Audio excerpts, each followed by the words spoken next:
Coming up on this edition of Able to Cook, the only program that focuses on abilities in the kitchen despite your disabilities. We talk to Rabbi Andrew Kenner, who is a licensed clinical social worker, and he will give us insight on the Passover Seder and all the meanings of it, and maybe some recipes if we're lucky. All that and much more when Able to Cook starts right now. Welcome to this edition of Able to Cook, the only program that focuses on cooking and people with special needs, and we focus on abilities in the kitchen. I'm Lawrence Seiler.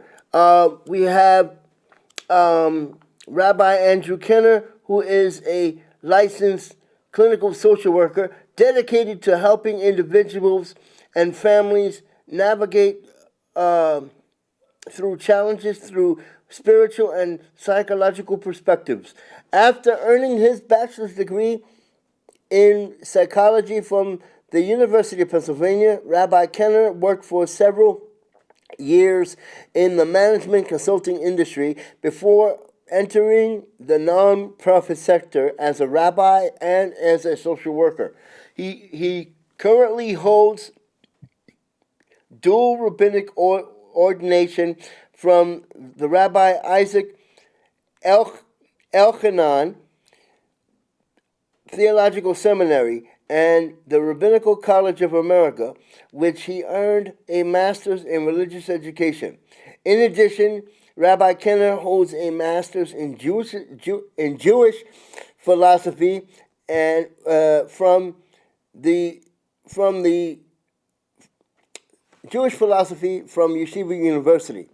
He earned a master's in social work from Yeshiva University's Wurzweiler School of Social Work and is currently completing his doctoral dissertation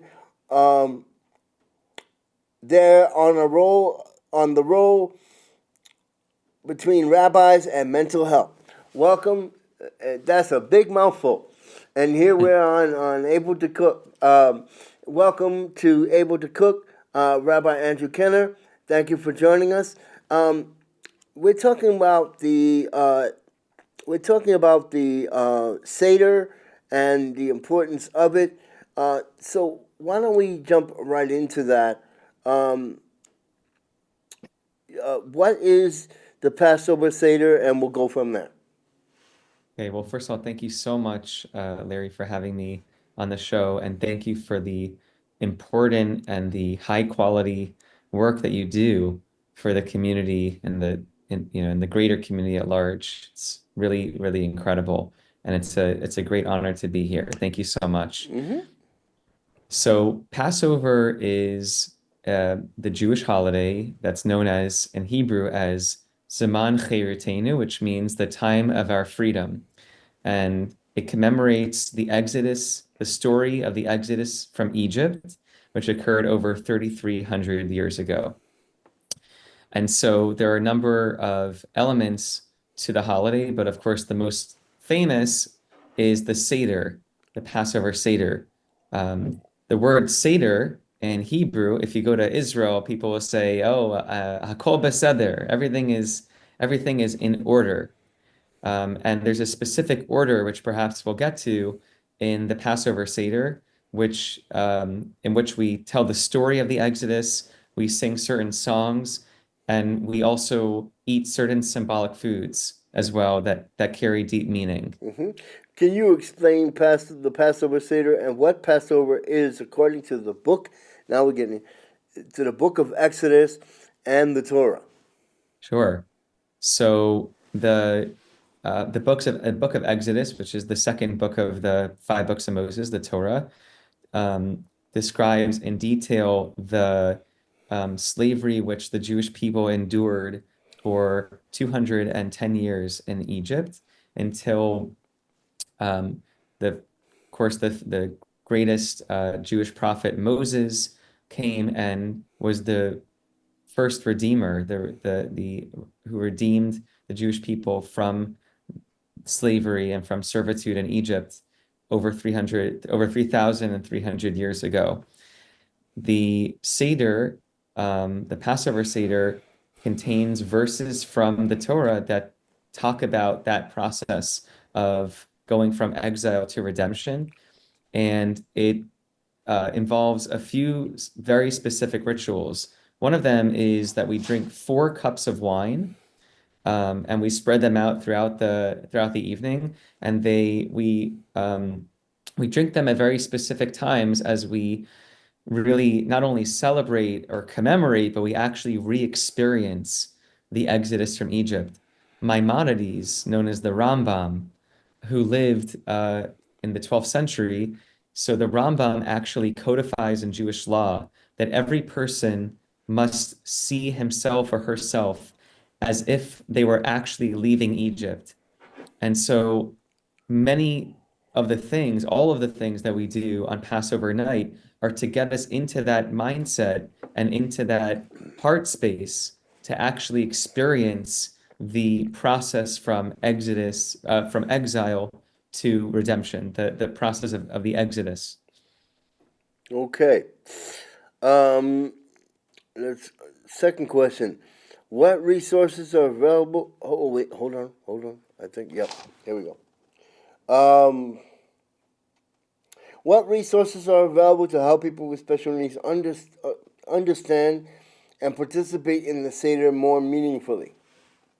Yeah, it's a wonderful question, and it's a very important one because, like all other Jewish holidays, it's important that we always think about every member of the community being equally valued, included, um, and enjoying the experience and celebrating the holiday. And so there are a number of things that are available. First and foremost, there are large print versions of the Haggadah. Now, the Haggadah is the text that we recite and we use at the Passover Seder. It's been translated into many, many languages. And in addition to that, there are large print versions available. There are Braille Haggadahs available, and we're more than happy to provide some of those resources Mm-hmm. here on the show or after the show. Yep. There are other ways to include members with various special needs. So sensory um, sensitive seders is another way of being What do you included. mean? So in other words, like for people with autism, in terms of Or sensory. just those with different sensory needs. There may be certain opportunities or resources available for a more appropriate Seder for them. There are Well, many, many what do you mean by resources. sensory needs now? I'm sorry. If they have like high, if they need like they have I don't know, Go I ahead. think Take your time. yeah. Um, you know what? Maybe we can redo that question. Let me try to explain a little bit there. Is that okay if we repeat it? Yeah, sure. Okay. Go ahead. Do you wanna ask it again or should I? You can go ahead. Okay. Um, so that's a wonderful question about including members of um, the special needs community at the Passover Seder, and this is a really important um, aspect of any Jewish holiday is always inclusion. There are a number of resources that are available. The primary text that we use at the Seder is called the Haggadah. And the Haggadah, in addition to being translated into many, many languages, there is also a large print version available. Hmm. There is a Braille version of the Haggadah that is available, and we can share these resources with the community as well. Okay. Can you break down the different parts of the Seder and their significance, especially the food? Sure. The food on the Seder plate, even though we don't Yeah. have a Seder plate here. Go ahead. Right. So I'm getting hungry as we talk about it. The the Seder traditionally has 15 steps. Um, and so it starts like we start every Friday night, we make Kiddush, which is the sanctification over the wine on the Sabbath, on Shabbat. So a similar thing is done at the beginning of the Seder. So we actually start with a cup of wine. And there are many other steps, as we said, 15 steps to the Seder. Some of them involve recounting the story of the Exodus. There are times that we take, so maybe we'll go now briefly into the Seder plate. The food, So yeah. on the Seder plate, there are a number of foods that carry important symbolic meaning. Um, there is a shank bone, which represents the Paschal lamb or the Paschal sacrifice that we um, that we offered in Egypt. There is an egg, which represents the circle of life, amongst other things. And there are other, there's something called maror, which is bitter herbs, which reminds us of um, the sadness and the bitterness of of the slavery in Egypt. There's a food called charoses, which is comprised usually of apples and nuts. It's sweeter, and it represents the brick and mortar that the Jews had to use to build when during the Egyptian slavery.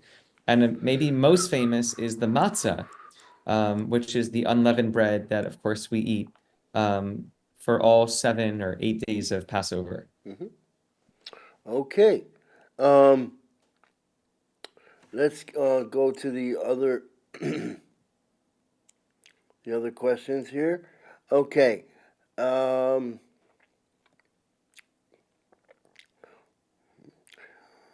what does each of what does each of the foods traditionally uh, in the Passover plate or the Seder plate symbolize? Yeah.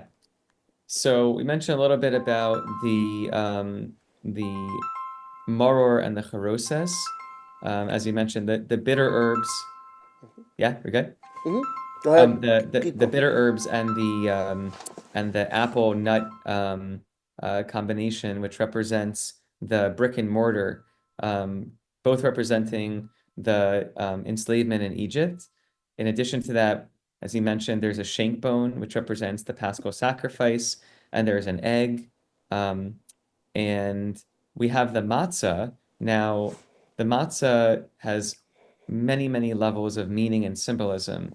Most famously, the Torah tells us that the Jews left in a haste. And so the bread that was with them didn't have time to even rise. And so to commemorate that, to observe that, we eat matzah every year on Passover to commemorate that unleavened bread that our ancestors ate. The rabbis also tell us that matzah represents humility because bread rises. It Hmm. represents ego inflation. But matzah is flat and it reminds us to always be humble. And when we talk about a community like the special needs community, humility is something that we always have to keep in mind. And it's a very important message to always be humble and to always see another person in their fullness and in the divine image, as the Torah says that every human being is created b'tselem Elokim in the divine image. Okay. The theme of exile is the theme of exile is central to Passover. What does the Torah describe, or how does it describe um, exile, and why is "Let my people go" a powerful phrase? Yeah. So, you know, the Hebrew tongue, the language of the Jewish people is incredibly rich and um, full of layers of meaning. The word for Egypt in Hebrew is Mitzrayim, and the sages tell us that the word Mitzrayim is related to the word Meitzarim, which means constriction. And so leaving Egypt in the original in the Hebrew also means leaving our own personal Egypt, our own personal limitations or constrictions. And so when we sit at the Passover Seder, of course we're commemorating, the great exodus from Egypt that happened over 3,000 years ago. But we're also meant to think about and reflect on what are my own current limitations and how can I either improve myself or better myself better the world? How can I ask more of myself? Um, what are the different ways, the different limitations of the ways I see myself? Sometimes we see ourselves through a very negative lens, and we have certain limiting beliefs. And so Passover is a time where we get out of those limiting beliefs and we really step into our truth and our dignity as human beings. And so the phrase, let my people go, really is understood on a collective level, but also very individualistic level, where each of us have things that we're looking to get to a place of freedom, get out of our own self-imposed limitations, and to experience our own personal exodus. Okay. Now this is an important one in terms of the matzah. Why do some religious Jews or religious Jewish sects, you know, groups avoid from avoid wedding avoid wedding the matzah, and what is the reason behind this practice?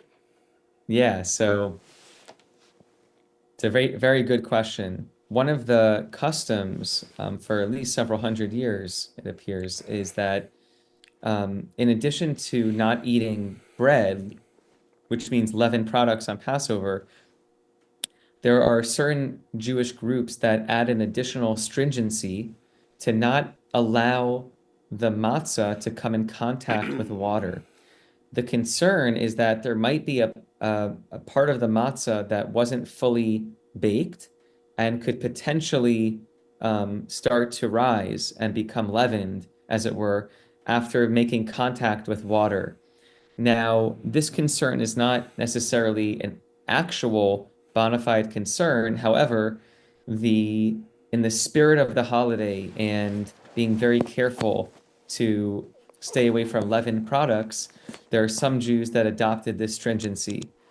In It's known as in Yiddish, it's a sort of a fun word and a little bit of a difficult word to pronounce. It's known as the custom of eating non-gebracht. Gebracht is this matzah that comes in contact with water. And so that's how the custom has been for many, many years. Okay. Um, all right. So I want to ask you two or three more questions. What is the role? What does the role of Shnura matzah, Shmura? How do you pronounce it? Shmura, yeah. Shmura matzah play in the Seder? Does its burnt taste carry any special meaning? Yes, so such a wonderful question. So there are different types of matzah, as we know. There are machine matzahs, which are typically square and come in a box. And those are eaten year round, I know, by many people. And then there's the special hand-baked matzah that's known as shmura matzah. Now, the word shmura means to guard, and these matzahs have an additional quality or stringency that they were guarded from the time of harvesting all the way to the baking process. And so they tend to be more costly, and especially because they're handmade in matzah baking factories, they come in typically in a round form, and they you mentioned, Larry, about being burnt. So I don't know that the burnt aspect has a special significance. However, the fact that they're handmade and that they're guarded in this special way does give them very special qualities. And the Lubavitcher Rebbe, Rabbi Menachem Mendel Schneerson, encouraged all Jews to purchase this special type of hand-baked matzah and to have it throughout the Passover festival, and at the very least, to try to ensure that every Jew has access to the hand-baked shmura matzah for their Seder. And there are various resources available, especially through the Chabad movement. There are points of contact available that may be able to provide that special shmura matzah to members of the community. Now, in terms of the last question I want to ask about this, so can you go through the ingredients again on the Seder plate, like the maror and what and all of that? What is it supposed to be made out of, and the significance, and the lamb shank and so on? Absolutely. So we'll try to do them one by one. So we have, of course, the matzah, which We have 7 minutes. Go ahead. okay. So the matzah we spoke about, and of course that's separate from the actual Seder plate. And traditionally we have three matzahs at the Seder, one sitting above the next. Yeah. Then we have the Seder plate, which, as you mentioned, we don't physically have one here on the show, but if you can imagine, it has there are different customs of how to arrange it, but it has a number of special symbolic foods. So the maror is a form of horseradish, really. So it can be ground from fresh horseradish, or it can be bought in the store, and it represents the bitterness from slavery. The charoset is typically made from certain nuts and apples, and I believe sometimes perhaps some spices or things that make it. There are different recipes, and we can try to make these available as well. It's a sweeter. It's sort of in contrast to the maror, but it also represents an aspect of the slavery, which was the brick and mortar that the Jews had to build with during the slavery from Egypt. The karpas is a vegetable that, and there are different customs depending on Ashkenazi or Sephardi. Sometimes it's a piece of baked potato. That's what I grew up with. Other people will use a bit of onion, but it's a vegetable that is placed on the Seder plate, and that's known as the karpas. The zroa is the shank bone. It can be, many people will use like a chicken bone for this purpose. Others will use A lamb shank. a lamb shank as well, although that can be, harder to locate or to purchase. And that represents the Paschal sacrifice. It's the only food on the Seder plate we don't eat from. And that's because we don't currently have the temple, and so we don't want to make it seem as if we're offering the Paschal sacrifice. And so we have it on there symbolically, but we don't eat from it. All of the other foods we eat from. And then the last thing is the beitza, which is the egg. We have a hard-boiled egg, and that represents the cycle of life, amongst other things, and that's also put on the Seder plate. Okay. Well, I would like to thank you for joining me on this edition of Able to Cook. Send me those resources. We can put them on the show. For more information on any resources that you've seen today on Able to Cook, please go to www.orcamedia.net. That's www.orcamedia.net. We would like to thank our guest, our chef in residence, Rabbi Andrew Kenner, licensed social worker, who talked about Passover today. Thank you for joining me again on Able to Cook. I'm Lauren Seiler. See you next time on the only show that focuses on cooking, and despite your disability, and we focus on abilities in the kitchen. I am Lauren Seiler. See you next time on the next edition of Able to Cook.